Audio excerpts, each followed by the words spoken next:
दीनदयाल जी कहते हैं कि समाज की ये धारणाएं, इनकी दो स्थितियां हैं। एक स्थिति है कि ये समाज की कोई परिस्थिति निरपेक्ष व्याख्या नहीं करती। ये परिस्थिति विशेष में कुछ विद्वानों ने सोचा और उन्होंने तात्कालिक व्याख्या कर दी, क्योंकि व्यक्तिवाद ये थियोक्रेसी के रिएक्शन में आया था। और थियोक्रेसी की सामाजिकता ये चर्च अभिमंडित थी और उसमें व्यक्ति बहुत परेशान थे, आजादी नहीं थी सोचने की, वैज्ञानिकों को फांसियां हो रही थी। तो उन्होंने कहा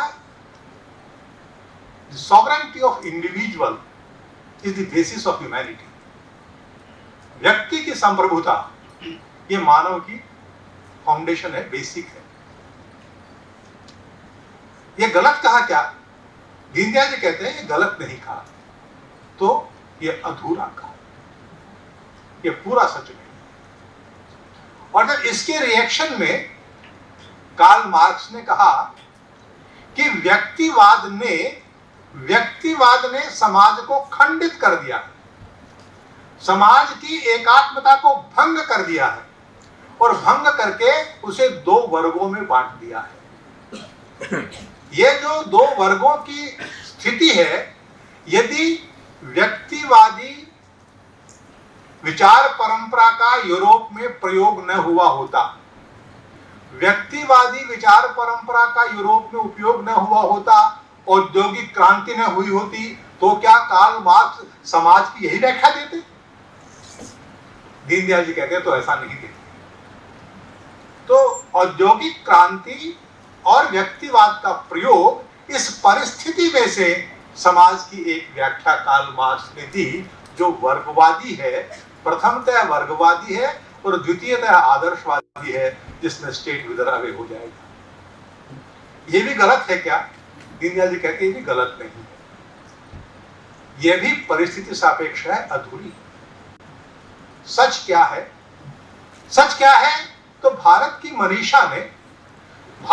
मनीषा ने समाज के बारे में कुछ सोचा, कुछ कहा, और वह यह है कि संपूर्ण सृष्टि है, इस संपूर्ण सृष्टि में हमें कुछ लगता है कि हम बनाते हैं, पर वस्तुतः हम कुछ नहीं बनाते हैं। सब कुछ बना बनाया होता है, बने बनाए का रूपांतरण होता है। जिस पर मैं खड़ा हूं अभी, यह वृक्ष है, इसका रूपांतरण हो गया पोडियम में। तो मुझे लगता होगा कि पोडियम मैंने बनाया, पर इस पोडियम में जो चीजें लगी हुई है उनका निर्माता मैं नहीं हूं, निसर्ग। तो इसलिए यह बात कि समाज कोई बनाता है,